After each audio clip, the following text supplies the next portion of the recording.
Vamos en esta mañana, por supuesto, a hablar del tema que nos ha reunido acá.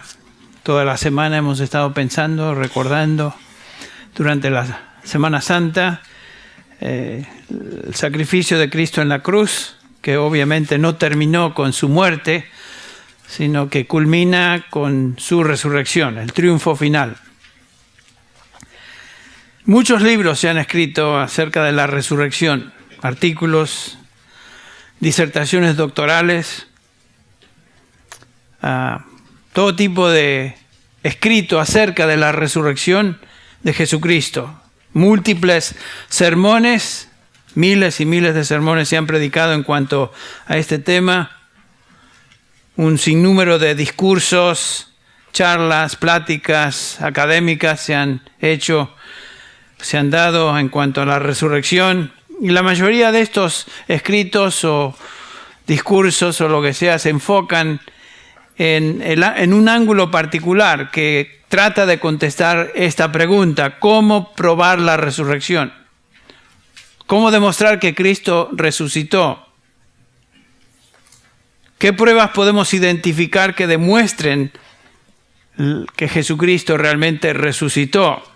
Bueno, para nosotros, los cristianos que creemos en la Biblia y creemos que la Biblia es la palabra de Dios, toda escritura es inspirada por Dios, dice el apóstol Pablo, la respuesta a esa pregunta es bastante simple. ¿Cómo podemos probar que Cristo resucitó? Bueno, la Biblia prueba la resurrección. La Biblia nos enseña claramente que Jesucristo resucitó de los muertos. Para nosotros eso es suficiente. La pregunta entonces no es tanto qué pruebas encontramos para la resurrección. La pregunta es más bien qué es lo que la resurrección prueba o qué es lo que la resurrección de Cristo demuestra. Y como vamos a ver, la resurrección demuestra o prueba el plan redentor de Dios. La resurrección es la garantía de la fe cristiana. Porque si quitamos la resurrección de la fe cristiana, el cristianismo desaparece. La esencia de nuestra fe se desintegra. Si Cristo no resucitó de los muertos, ¿qué estamos haciendo aquí? ¿Qué estamos celebrando? Si Cristo no resucitó, como dice el apóstol Pablo, vana es nuestra fe. Y de todos los hombres somos los más dignos de ser conmiserados. Pero como cristianos aceptamos la resurrección porque la Biblia enseña la resurrección. Nuestra fe se encuentra cimentada en la palabra de Dios. Esta fe que nos fue dada por el Espíritu Santo nos enseña y declara que la Biblia declara que Jesucristo resucitó de los muertos, y esa es la palabra final. En las páginas de la Escritura encontramos amplia evidencia, convincente evidencia de que el Señor Jesucristo resucitó. Entonces la pregunta es, ¿qué es lo que esa resurrección de Jesucristo demuestra? Que es la pregunta que vamos a tratar de contestar el resto de nuestra meditación esta mañana. En primer lugar, la resurrección demuestra que la palabra de Dios es veraz, es verdad. Vamos por unos momentos a Hechos capítulo 2, donde nos encontramos en el día de Pentecostés, el día del nacimiento de la iglesia. Estamos aquí en Jerusalén, la primera iglesia nace. Y Pedro está predicando ese sermón, que es el primer sermón registrado en Hechos. Y en el capítulo 2, versículo 41, leemos ahí que habían aquellos que habían recibido la palabra de Pedro, fueron bautizados y se añadieron aquel día como 3,000 almas. En otras palabras, como resultado de la predicación de Pedro, 3,000 almas se convierten. El Espíritu Santo desciende sobre cada creyente, el resto del pasaje nos enseña eso. Y por supuesto la iglesia nace en ese día. En los versículos del 22 al 25, antes del que acabo de leer, Pedro está hablando de la muerte y resurrección del Señor Jesús, pero lo interesante es que el apóstol utiliza como prueba de esa verdad el Salmo 16. Vamos a leer los versículos del 22 al 25. Dice así: varones israelitas, este es Pedro el que habla, escuchar estas palabras: Jesús el Nazareno, varón confirmado por Dios entre vosotros con milagros, prodigios y señales que Dios hizo en medio vuestro a través de él, tal como vosotros mismos sabéis. Todos habían sido testigos de eso. Dice el versículo 23, a este Jesús, entregado por el plan predeterminado y el previo conocimiento de Dios, clavasteis en una cruz por manos de impíos y le matasteis. Pero noten el versículo 24.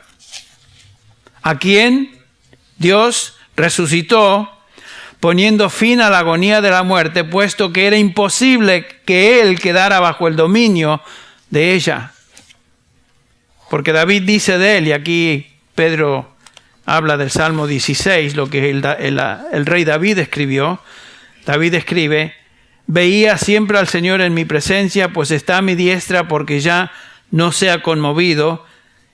Y David escribe este salmo, y lo notable que David dice cosas en este salmo que no pueden ser aplicadas a su propia vida personal, porque dice el versículo 27, Hechos 2, 27, pues tú no abandonarás mi alma en el Hades, eso es lo que el salmo dice, ni permitirás que tu santo vea corrupción.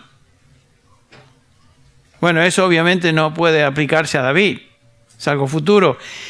Tal como Pedro interpreta en el versículo 29 de este Hechos 2. El versículo 29 dice: hermanos, del patriarca David os puedo decir confiadamente que murió y fue sepultado. En otras palabras, sí sufrió corrupción. Y su sepulcro está entre nosotros hasta el día de hoy. Pero siendo profeta y sabiendo que Dios le había jurado sentar a uno de sus descendientes en su trono, hablando del Mesías prometido, el futuro rey de Israel, miró hacia el futuro y habló de la resurrección de Cristo, que ni fue abandonado en el Hades, ni su carne sufrió corrupción. A este Jesús resucitó Dios, de lo cual todos nosotros somos testigos. Y lo que Pedro está diciendo es que en el Salmo 16, el rey David no está hablando de él, sino que está hablando de un futuro rey que iba a venir. El Salmo se refiere al Mesías, al hijo de David, que resucitaría de los muertos. El Salmo 16, entonces, es una profecía acerca de la resurrección del Mesías. Si el Mesías no hubiera resucitado, entonces la Biblia no estaría diciendo la verdad. Pero la resurrección de Jesucristo demostró que la palabra de Dios en el Antiguo Testamento es verdad. La resurrección demuestra la veracidad entonces de la palabra de Dios. Pablo también hace énfasis o se refiere al mismo salmo en Hechos capítulo 13. Vayan adelante, unos capítulos adelante, en Hechos capítulo 13, donde leemos comenzando con el versículo 29, Hechos 13.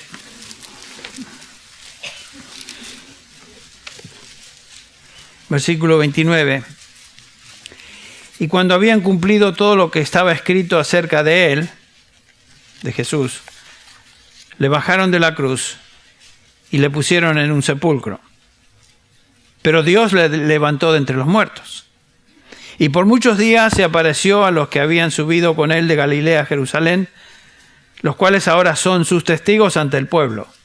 Y nosotros, dice Pablo, os anunciamos la buena nueva de la promesa hecha a los padres.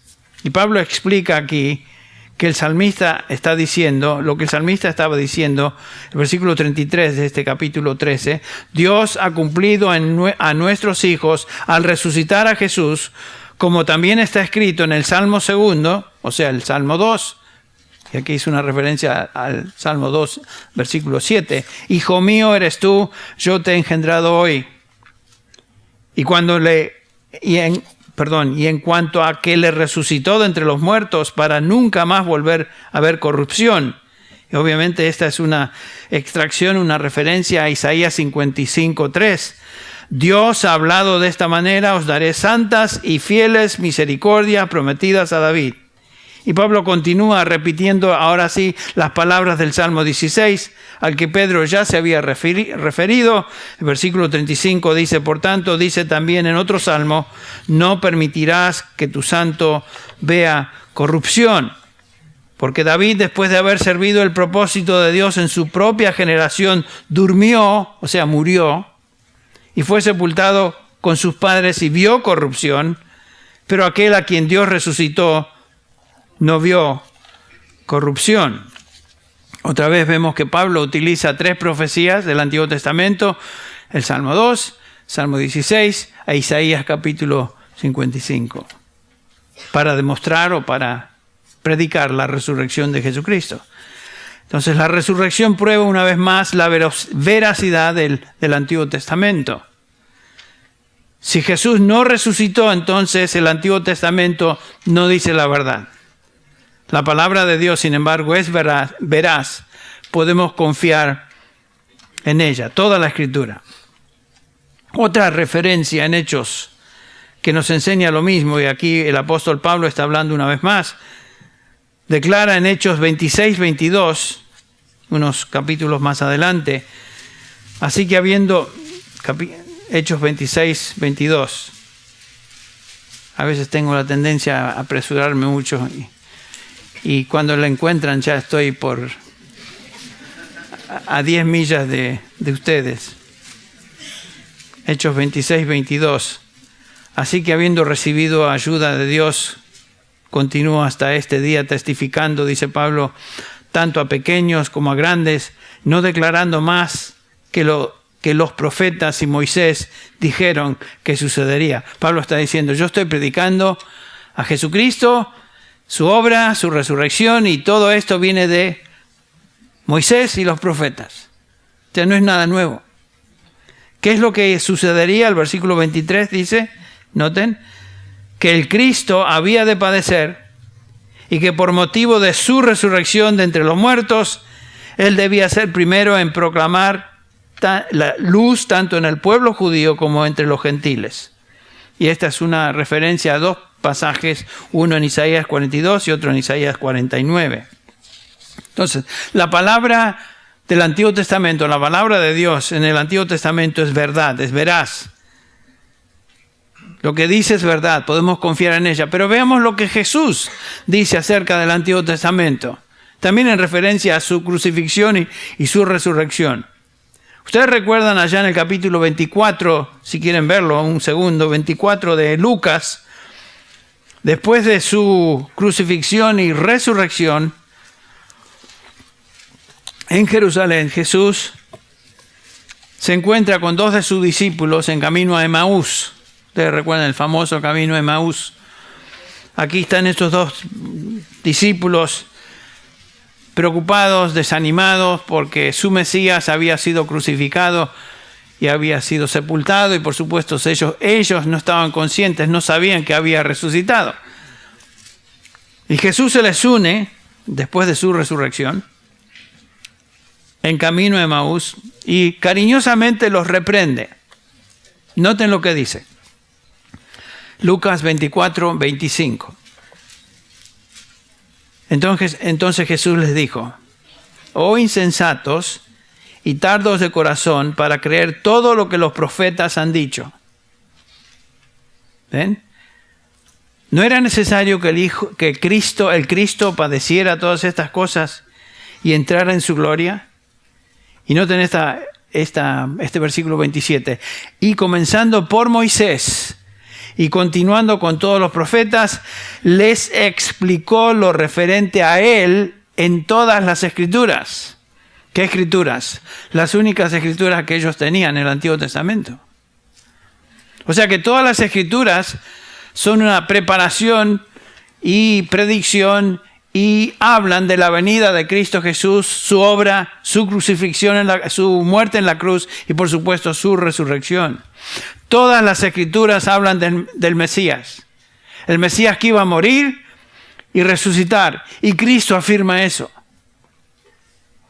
Cada vez que se sacrificaba un animalito en los ritos y lo que los judíos hacían cada año, cada vez que se sacrificaba un animal, este era un recordatorio de aquel Cordero de Dios que iba a venir para salvar a su pueblo de sus pecados. Todo eso era un símbolo de lo que venía. Y cada vez que el Antiguo Testamento habla de un Mesías triunfante que reinaría para siempre, nos habla de ese Mesías que iba a resucitar. Pablo, ahora vamos, si quieren, al capítulo 15 de 1 Corintios. Pablo, este es el gran capítulo de la resurrección. Si quieren leer todo el pasaje, no lo podemos ver ni consultar ahora, pero vamos a leer lo que Pablo dice en el versículo 3 y versículo 4. 1 Corintios 15, 3. Este es Pablo dirigiéndose a los corintios y les dice: porque yo os entregué en primer lugar lo mismo que recibí, que Cristo murió por nuestros pecados, ¿conforme a qué? Conforme a las Escrituras. ¿Cuáles Escrituras? Las Escrituras del Antiguo Testamento, lo único que tenían. Versículo 4, que fue sepultado y que resucitó al tercer día conforme a las Escrituras. En otras palabras, fue sepultado y resucitó al tercer día conforme a las Escrituras. Todo lo referente a Jesucristo, su obra en la cruz y su resurrección, todo fue conforme a las Escrituras. La resurrección entonces demuestra la veracidad de las Escrituras, la verdad de la palabra de Dios. En segundo lugar, otra prueba que la resurrección demuestra es la deidad de Jesucristo. La deidad de Jesucristo. Sin duda, no hay prueba más grande y poderosa de la deidad de Jesucristo que su resurrección. Solo Dios puede dar vida a un muerto o conquistar la muerte. Ningún hombre puede resucitar. Una vez muerto, se acabó. El único que puede resucitar es Dios. Y por supuesto, Jesucristo demostró su deidad por medio de su resurrección. La deidad de Jesucristo es algo que se demuestra una y otra vez a través de todo el Nuevo Testamento. Ustedes recuerdan que aún los demonios testificaban de que Jesucristo era Dios. En Marcos 5 dice el versículo 6, cuando vio a Jesús de lejos, corrió y se postró delante de él. Este es un hombre que estaba endemoniado. Y gritando a voz dijo: ¿qué tengo que ver yo contigo, Jesús, Hijo del Altísimo? Te imploro por Dios que no me atormentes. Este era el hombre, obviamente el demonio que estaba hablando dentro del hombre o a través del hombre. Porque Jesús le decía: sal del hombre, espíritu inmundo. O sea, aquí tenemos demonios, un demonio que dice que Jesucristo es el Altísimo, el Hijo del Altísimo. Obviamente Santiago repite lo mismo, dice: los demonios creen, ¿y qué pasa? Tiemblan. Todo demonio cree que Jesucristo es Dios, no como algunos hombres que andan por ahí negando la divinidad de Jesucristo. Los demonios creen eso. Los discípulos obviamente creyeron que Jesús era el Hijo de Dios. Entonces recuerdan en el pasaje de Juan, capítulo 6, que estamos estudiando, en contraste a la multitud de los discípulos que le seguían y querían ver milagros y recibir beneficios inmediatos y temporales de Cristo, cuando el Señor comienza a decirles el por qué Él vino a esta tierra y que deben creer en Él, comer su carne y beber su sangre, simbólicamente hablando de creer y aceptarle, ya comenzaron a dejarle y la mayoría le abandonó. Entonces por eso Jesús se dirige ahora a sus 12 y les dice: ¿acaso queréis vosotros iros también? Y Pedro, en nombre de los demás, dice: Señor, ¿a quién iremos? Tú tienes palabras de vida eterna y nosotros hemos creído y conocido que tú eres el Santo de Dios. Esa es la afirmación de un verdadero Hijo de Dios. Creemos que Jesucristo es Dios. Los discípulos, los autores del Nuevo Testamento, dieron testimonio de que Jesucristo era Dios hecho carne. Juan el Bautista también dijo, este es el Hijo de Dios, cuando le presentó. Marta, la hermana de María, ¿se acuerdan ustedes? Le dice, yo he creído que tú eres el Cristo, el Hijo de Dios. El soldado romano durante la crucifixión, verdaderamente este era el Hijo de Dios. Cristo repentinamente afirmó ser uno con el Padre. El que cree en mí o el que me ha visto a mí, ¿ha visto a quién? Al Padre. El Padre y yo, uno somos. O sea, la divinidad de Jesucristo se prueba y se demuestra a través de todo el Nuevo Testamento. Pero de todos los que afirmaron y testificaron de la deidad de Jesucristo, nada es tan poderoso y significativo como el testimonio del Padre, Dios Padre. Cuando en su bautismo, el bautismo del Señor, el Padre habló desde el cielo y dijo, este es mi Hijo amado, a él oíd. Y en su resurrección, el Padre estaba afirmando la razón por la cual debemos oír al Hijo de Dios. Escucha esto, en Romanos capítulo 1, el apóstol Pablo, no tienen que buscarlo, se los leo. Capítulo 1 de Pablo, si lo quieren buscar está bien, no hay problema. Romanos 1, Pablo se dirige a los creyentes ahí. Pablo, siervo de Jesucristo, llamado a ser apóstol, apartado para el Evangelio de Dios, que él ya había prometido por medio de sus profetas en las Santas Escrituras. Claro, ya hemos visto eso. Acerca de su Hijo, que nació de la descendencia de David según la carne. Noten el versículo 4, que fue declarado Hijo de Dios con poder, conforme al Espíritu de Santidad, como por la resurrección de entre los muertos. O por la resurrección de entre los muertos, nuestro Señor Jesucristo. Dios Padre resucitó a Jesucristo, su Hijo, para dar testimonio de su deidad. En Hechos capítulo 2, el pasaje que vimos donde Pedro está predicando, en el versículo 36, Pedro dice, sepa pues con certeza toda la casa de Israel, que a este Jesús a quien vosotros crucificasteis, Dios Padre, le ha hecho Señor y Cristo. Entonces la resurrección no solo prueba que Cristo vino al mundo para salvar pecadores, sino que Cristo es Dios. Entonces la resurrección prueba, demuestra que la palabra de Dios es verdad, demuestra la deidad de Jesucristo y en tercer lugar, ¿qué otra cosa demuestra? Demuestra que la salvación de Dios ha sido eficaz y completa. Eso es lo que la resurrección nos enseña. Noten lo que Pablo dice en Romanos 4, 25. Hablando de Jesucristo, dice, Él fue entregado por causa de nuestras transgresiones, por nuestros pecados, y resucitado para o por causa de nuestra justificación. Noten, para poder justificarnos y declararnos justos, para demostrar que nuestros pecados habían sido totalmente cubiertos y perdonados, Dios resucitó a su Hijo de los muertos. La resurrección demuestra, prueba de que nuestra salvación es completa. ¿Se acuerdan las últimas palabras de Jesús?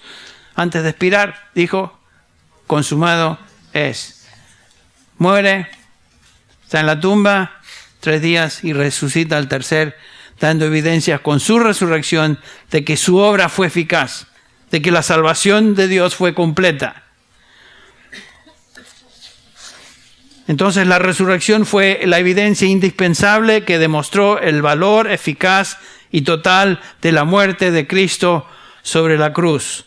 Su muerte satisfizo completamente la justicia de Dios, que demandaba la paga por el pecado. Cristo pagó por el pecado. Perfectamente, eficazmente, y como prueba de eso resucitó. Si Él no hubiera resucitado de los muertos, Cristo hubiera sido un hombre ordinario, un hombre sin valor, un hombre incapaz de salvar a nadie porque Él mismo no se pudo salvar. Pero Él resucitó de los muertos y con eso demostró que el pecado había sido quitado. Dios ahora puede justificar al pecador que cree en el sacrificio de su Hijo. Hay varias realidades que son esenciales a nuestra salvación que creo que es importante considerar o notar. La vida eterna, la vida eterna depende de la resurrección de Jesucristo. Son realidades acerca de nuestra salvación. Jesús dijo, porque yo vivo, vosotros también viviréis. Cristo tuvo que obtener victoria sobre la muerte y resucitar de los muertos, de esa manera dándonos vida eterna. Si Cristo no hubiera resucitado, Él no podría haber dado vida a otros. Pero Él resucitó y por eso Él podía decir, yo soy la resurrección y la vida. El que cree en mí, aunque esté muerto, vivirá. Entonces nuestra vida eterna, que hoy gozamos, depende de la resurrección de Jesucristo. En Cristo Jesús tenemos victoria sobre el pecado y la paga del pecado, que es la muerte. Tenemos hoy vida eterna. Nunca jamás regresaremos a la condición de muerte espiritual de la cual hemos sido resucitados. ¿Qué bendición es eso? Entonces, nuestra vida eterna está íntimamente ligada con el hecho de la resurrección de Jesucristo. Otro elemento importante en relación a nuestra salvación y conectado con la resurrección es este. La venida del Espíritu Santo también depende de la resurrección de Jesucristo. Jesús dice en Juan 16:7, pero os digo la verdad, estas son palabras de Jesús, os conviene que me vaya, porque si no me voy, el Consolador no vendrá a vosotros, pero si me voy, lo enviaré. Noten eso. El Espíritu Santo no iba a venir hasta que el Señor resucitara y ascendiera a la diestra del Padre. El Espíritu Santo no hubiera venido para convencer a nadie de pecado, colocar al creyente en el cuerpo de Cristo, establecer residencia en cada individuo, cada creyente, sellar al cristiano para el día de la redención, guiarnos a toda verdad, iluminarnos, enseñarnos. Nada de esto hubiera sucedido si Cristo no hubiera resucitado. Entonces la venida del Espíritu Santo y todos sus efectos, todos sus ministerios a los creyentes depende de este hecho precioso de que Cristo resucitó. Otra realidad, otro elemento importante de reconocer es que el perdón de nuestros pecados depende de su resurrección. Si Cristo no hubiera resucitado, no habría posibilidad de perdón. Aún en el Antiguo Testamento los creyentes eran perdonados, los creyentes del Antiguo Testamento eran perdonados en base de la futura obra de aquel que vendría y pagaría por los pecados de todos aquellos que Él vino a redimir, del Antiguo Testamento y del Nuevo Testamento. Todos eran salvos por fe. Nadie se salvó en el Antiguo Testamento por guardar la ley. Todo creyente del Antiguo Testamento se salvó por fe, como demuestra Abraham. Entonces, el perdón de nuestros pecados depende de la resurrección de Jesucristo. Otra vez, en referencia a esto, Pablo dice en 1 Corintios 15, 17, si Cristo no ha resucitado, vuestra fe es falsa. Todavía estáis en vuestros pecados. ¿Ven? Versículo 18. Entonces también los que han dormido en Cristo han perecido. Aquellos que murieron confiando en Cristo. Si Cristo no resucitó, están mal, están muertos. Versículo 19, si hemos esperado en Cristo para esta vida solamente, somos de todos los hombres los más dignos de lástima. Mas ahora Cristo ha resucitado entre los muertos, primicia de los que durmieron. Porque Él resucitó, el primero, nosotros también estaremos con Él en gloria, resucitaremos. Otro elemento conectado con la salvación es este. La intercesión de Cristo a favor nuestro depende de su resurrección. Su resurrección está íntimamente ligada con su intercesión a favor de aquellos que Él vino a salvar y que fueron salvados. Romanos 8:34 dice el apóstol Pablo, ¿quién es el que condena? Cristo Jesús es el que murió. Más aún, el que resucitó, el que además está a la diestra de Dios, el que también intercede por nosotros. ¿Ven eso? Cristo no podría estar intercediendo por nosotros si Él no hubiera resucitado. Entonces la intercesión del Señor a favor nuestro es porque Él resucitó. Otro punto importante de notar es que los dones espirituales dependen también de la resurrección de Jesucristo. Todo don espiritual, toda gracia que Dios nos ha dado en términos de un don o dones espirituales es porque Jesús resucitó. Efesios 4:7. Pero a cada uno de nosotros, dice Pablo, se nos ha concedido la gracia conforme a la medida del don de Cristo. Por tanto, dice, cuando ascendió a lo alto, llevó cautiva una hueste de cautivos y dio dones a los hombres. Y comienza a hablar de los dones del Espíritu. O sea que los dones espirituales, aún todas estas habilidades que el Señor nos dio para ministrar, por gracia, los tenemos y los disfrutamos y los usamos porque Cristo resucitó. Otro elemento de nuestra salvación que pudiéramos mencionar que depende de la resurrección es que Dios nos ha bendecido con toda bendición espiritual en Cristo porque Él resucitó. Es lo que dice Efesios 1:3. Bendito, dice Pablo, bendito sea el Dios y Padre de nuestro Señor Jesucristo, que nos ha bendecido con toda bendición espiritual en los lugares celestiales en Cristo. Y en el capítulo 2, versículo 6 de esta misma epístola, nos dice Pablo que Él nos resucitó y con Él nos sentó en los lugares celestiales en Cristo Jesús. Cristo resucitó y nosotros que creemos en Él fuimos también resucitados con Él y como resultado, dice Pablo, hemos sido bendecidos con toda bendición espiritual en Cristo Jesús. Toda bendición espiritual. Todo elemento entonces de nuestra salvación, vida eterna, la venida del Espíritu Santo, el perdón de nuestros pecados, la intercesión continua de Cristo a favor de nosotros. Toda bendición espiritual depende de la resurrección de Jesucristo.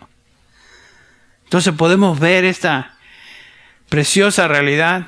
¿Qué es lo que estamos celebrando el día de resurrección, domingo de resurrección, al final de la Semana Santa? Estamos celebrando todo esto, todos estos beneficios. Entonces, ¿qué prueba la resurrección? Prueba que la palabra de Dios es veraz. Prueba que Jesucristo es Dios. Prueba que nuestra salvación es completa. En cuarto lugar, la resurrección demuestra o prueba el establecimiento de la iglesia. No habría iglesia si Cristo no hubiera resucitado. Es claro eso, ¿no? ¿Se acuerdan las palabras de Jesús acerca del establecimiento de la iglesia? ¿Y quién iba a establecer su iglesia? Mateo 16:18. Yo también te digo que tú eres Pedro, hablando a Pedro, y en base a su declaración tú eres el Hijo del Dios viviente. Y sobre esta roca, sobre esa declaración, Pedro, edificaré mi iglesia. Y noten esta palabra o esta frase. Y las puertas del Hades no prevalecerán contra ella. Las puertas del Hades se refieren a una expresión judía que quiere decir la muerte. Lo que Jesús está diciendo es esto. Yo edificaré mi iglesia y ni aun la muerte podrá prevalecer contra ella. Obviamente Jesús está diciendo, yo voy a resucitar. La muerte no va a detenerme, ni va a destruir a mi iglesia. Dios resucitó a su Hijo Jesucristo con poder, dice Pablo en Efesios 1:20, el cual obró en Cristo cuando le resucitó de entre los muertos y le sentó a su diestra en los lugares celestiales, muy por encima de todo principado, autoridad, poder, dominio y de todo nombre que se nombra, no solo en este siglo, sino también en el siglo venidero. Cristo resucitó y es la cabeza de la iglesia. Y Él gobierna sobre su iglesia. La resurrección fue esencial para el establecimiento de la iglesia. Si Cristo no hubiera resucitado otra vez, no hubiera iglesia. No estaríamos aquí. La iglesia vive y permanece a pesar de los ataques que ha sufrido en contra de ella a través de los siglos hasta que el Señor venga, porque está siendo sostenida por el poder de un Cristo resucitado. Porque Él vive, nosotros vivimos. Porque Él vive, nosotros también viviremos aún en el futuro. Otra prueba. La resurrección prueba la inevitabilidad. Esa palabra siempre me trastabilla. Inevitabilidad del juicio de Dios. El juicio de Dios es inevitable. Es lo que quiere decir. Cuando Jesús vino al mundo por primera vez, ustedes recuerdan, vino como un bebé. Vino como cualquier individuo. Humildemente, nació en un pesebre, creció como cualquier otro individuo, ministró, sufrió, como dice Isaías, fue un varón experimentado en quebranto, fue humillado, se burlaron de él, permitió que lo trataran como un vulgar criminal, lo llevaron a la cruz, lo golpearon, lo escupieron, le colocaron una corona de espinas sobre su cabeza, le clavaron sobre ese madero, metieron una lanza en su costado y finalmente él murió, resucitó al tercer día y ascendió a los cielos. Es lo que vemos en Hechos 1:11. ¿Se acuerdan? Los discípulos, los ángeles le dicen a estos hombres, varones, este Jesús que ascendió hoy, de la misma manera, regresará. O sea, esa no fue la última escena que el mundo vería de Jesús. Jesús regresará algún día, viene otra vez, como juez. Como juez. Jesús viene para juzgar. Obviamente para llevar a su iglesia, pero viene para juzgar. Dice en Juan 5:26 el Señor Jesús, porque así como el Padre tiene vida en sí mismo, así también le dio al Hijo el tener vida en sí mismo y le dio autoridad para ejecutar juicio porque es el Hijo del Hombre. Cristo regresará a ejercer su autoridad como el juez establecido por Dios. No para ser vituperado, no para hacer que se burlen de él, sino para establecer su autoridad y juzgar a los impíos, juzgar a aquellos que no creyeron en él, aquellos que no recibieron el Evangelio. Cristo viene otra vez, pero viene otra vez para juzgar.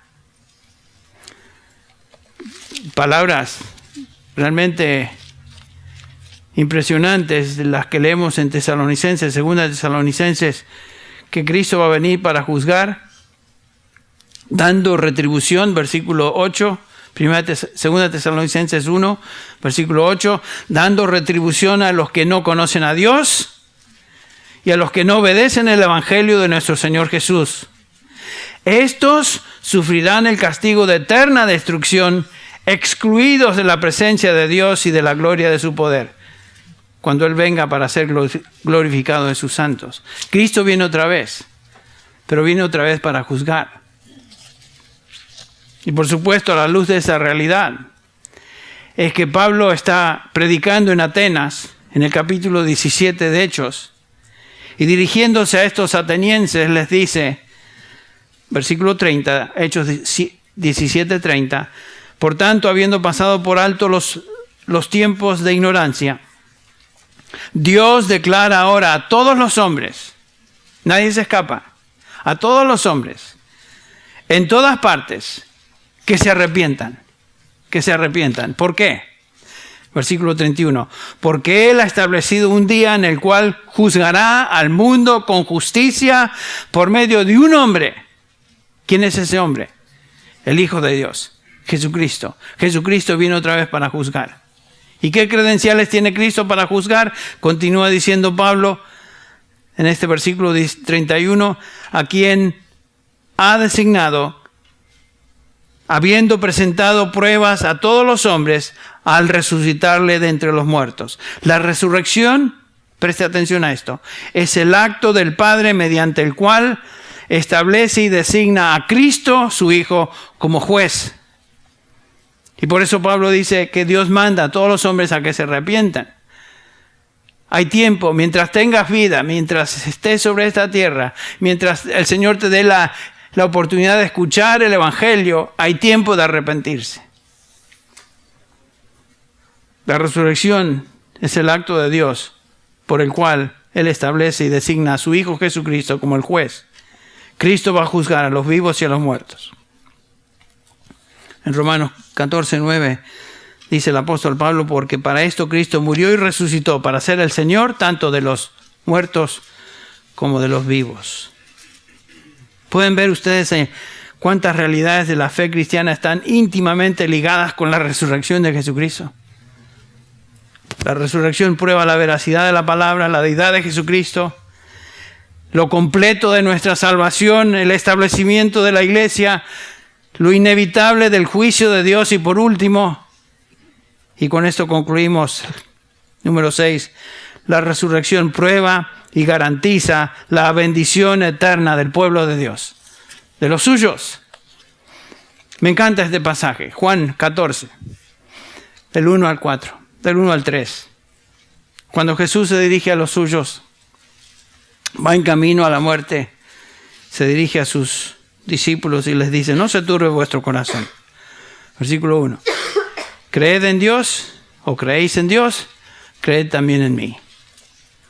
En la casa de mi Padre, versículo 2, hay muchas moradas. Si no fuera así, os lo hubiera dicho, porque voy a preparar un lugar para vosotros. Y si me voy y preparo un lugar para vosotros, vendré otra vez, y os tomaré conmigo para que donde yo estoy, allí estéis vosotros también. ¿Ven eso? Jesucristo está hablando indirectamente de la resurrección. Su resurrección y por supuesto la resurrección de aquellos que Él vino a redimir. Y cuando Él está diciendo estas palabras va en camino a la muerte, pero predice que su muerte no detendrá los planes que Dios tiene para Él. Él promete que prepararía un lugar en el futuro para que todos los que le pertenecen estén con Él. Si no hay resurrección, no hay un lugar reservado para nosotros. Si no hay resurrección, no hay un cielo. No hay descanso eterno para los cristianos. Todo depende de la resurrección. Y terminamos con lo que dijimos al comienzo de nuestra meditación. La pregunta no es cómo podemos probar o demostrar la resurrección. La pregunta es qué es lo que la resurrección prueba, demuestra. La resurrección, en resumen, es la prueba, es la garantía de la fe cristiana. Sin la resurrección no hay cristianismo. Todo el plan redentor de Dios, entonces, depende de esta realidad clave. El plan de redención de Dios culmina con la resurrección de su Hijo. Cristo Jesús resucitó porque pagó eficazmente por nuestros pecados y ahora está intercediendo por nosotros, asegurando que ese lugar que Él fue a preparar para nosotros esté listo para aquel día cuando Él nos llame y nos lleve a su presencia. ¿Qué respuesta podemos tener ante esta realidad? Bueno, si somos hijos de Dios, la única respuesta posible es gratitud, es alabanza, glorificación de su nombre, etc. Si usted no conoce a Cristo Jesús, Cristo viene otra vez, pero viene otra vez para juzgar.